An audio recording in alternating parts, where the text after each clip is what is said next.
नमस्कार प्यारे दर्शकों, प्राचीन ज्ञान कहानी चैनल में आपका स्वागत है। दोस्तों, एक बार की बात है, भगवान शिव और पार्वती कैलाश पर्वत पर बैठे हुए थे। देवी पार्वती भगवान शिव से कहने लगी कि प्रभु, इस दुनिया की तरफ देखती हूँ तो इंसान मुझे बहुत दुखी दिखाई देते हैं। कोई न कोई दुख उन्हें लगा रहता है, न जाने तरह तरह की वासनाएं उनको तंग करती रहती है। आखिर इंसान इतना दुखी क्यों रहता है? इंसान के दुखों का क्या कारण है?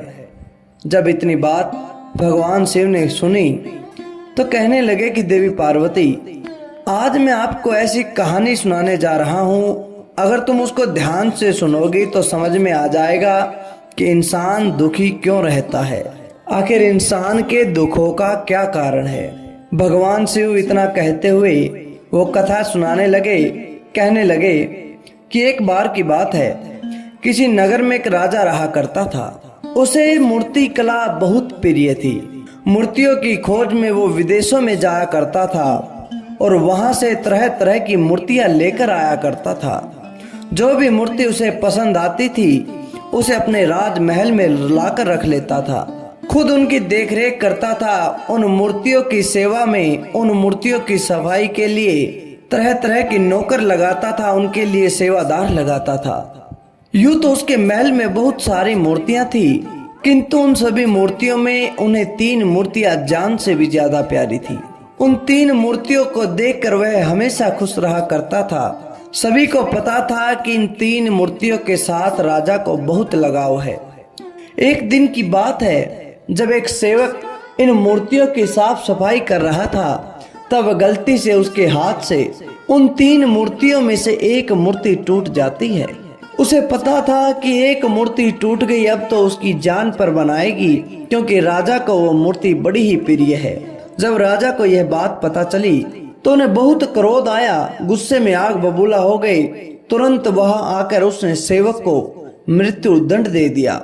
मृत्यु दंड देते ही अब नौकर के चेहरे पर तनिक भी कोई खौफ नहीं था। राजा ने देखा कि नौकर को मृत्यु दंड मिलने पर किसी प्रकार का कोई दुख नहीं है, किसी प्रकार की कोई मिन्नत नहीं कर रहा है, बल्कि इसका उल्टा हो गया। जैसे ही राजा ने उस सेवक को मृत्यु दंड दिया तो सजा सुनने के बाद सेवक ने तुरंत अन्य 2 मूर्तियों को भी तोड़ दिया। यह देखकर तो राजा बड़ा ही आग बबूला हो गया। उसके गुस्से का कोई ठिकाना नहीं था। किंतु जो सेवक साथ में खड़े हुए थे, जो सिपाही राजा के साथ खड़े हुए थे, उनको ये सब देखकर बड़ा ही आश्चर्य हुआ कि कैसा मूर्ख आदमी है। इसे पता है कि इसे मृत्यु दंड मिला हुआ है, फिर भी गलती पे गलती किए जा रहा है। किंतु राजा को भी बड़ा ही आश्चर्य हुआ। राजा ने उस सेवक से इसका कारण पूछा कि आखिर तुमने इन 2 मूर्तियों को क्यों तोड़ दिया। तब उस सेवक ने कहा कि महाराज, मैं आपसे माफी चाहता हूँ, किंतु यह मूर्तियां मिट्टी की बनी हुई हैं, जो बिल्कुल ही नाजुक है। बिल्कुल ही नाजुक होने के कारण ये अमरता का वरदान तो लेकर आई ही नहीं कि ये सदा के लिए रहेंगी। आज नहीं तो कल इन्हें टूट जाना है, और अगर मेरे जैसे किसी दूसरे सेवक से ये टूट जाती हैं तो उन्हें बिना कारण के मृत्यु दंड प्राप्त होगा, उन्हें मौत की सजा मिल जाएगी।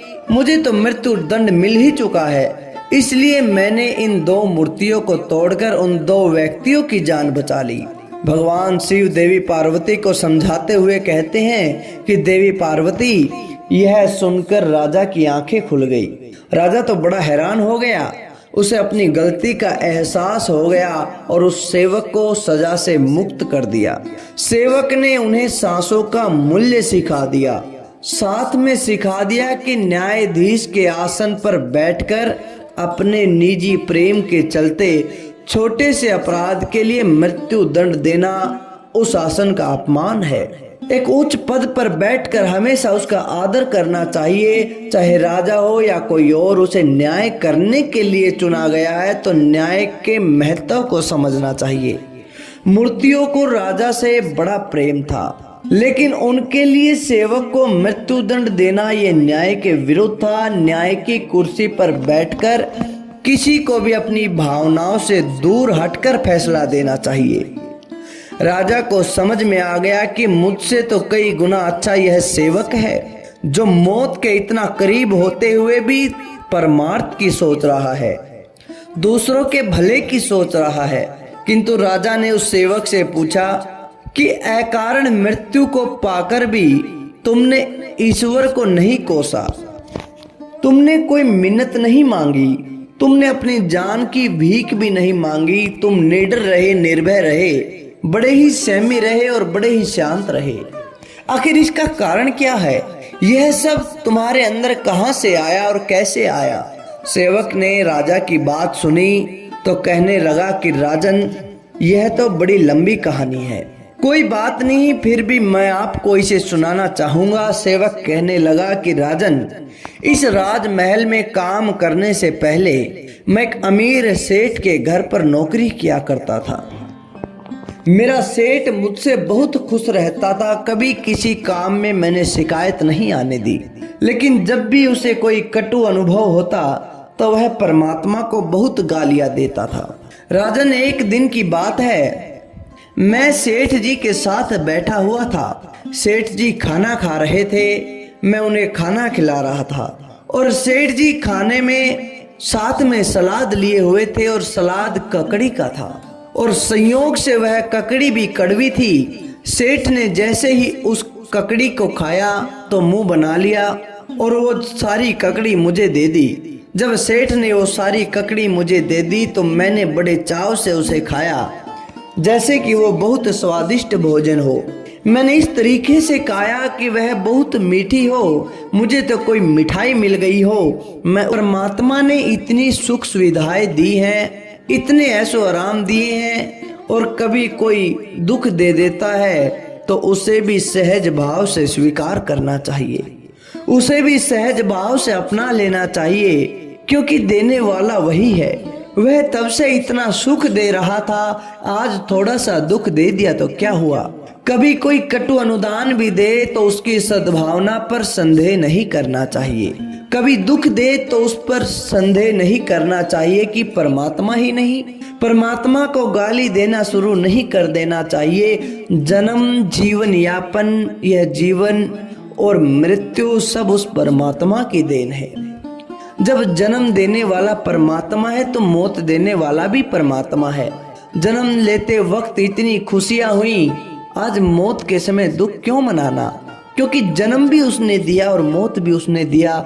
जो कुछ भी उसने दिया उसकी मौज में रहो, इसमें दुख किस बात का है? भगवान शिव कहने लगे कि देवी पार्वती, यही मनुष्य के दुख का कारण है। जब परमात्मा उसे देता है वह सुख चाहता है। परमात्मा जब तक उसे सुख देता है तो वह किसी प्रकार की शिकायत नहीं करता। जब इंसान को थोड़ा सा दुख मिल जाता है तो वह परमात्मा के प्रति गालियां निकालने लग जाता है, उसके खिलाफ हो जाता है। वास्तव में देखा जाए तो देने वाला सुख और दुख वो मनुष्य खुद ही है, क्योंकि उसके कर्मों के कारण ही उसे सुख दुख मिलते हैं। किंतु फिर भी शिकायत परमात्मा से होती है कि उसने दुख दिए हैं। कभी भी इंसान ये नहीं कहता कि हे परमात्मा, तूने मुझे सुख क्यों दे दिए।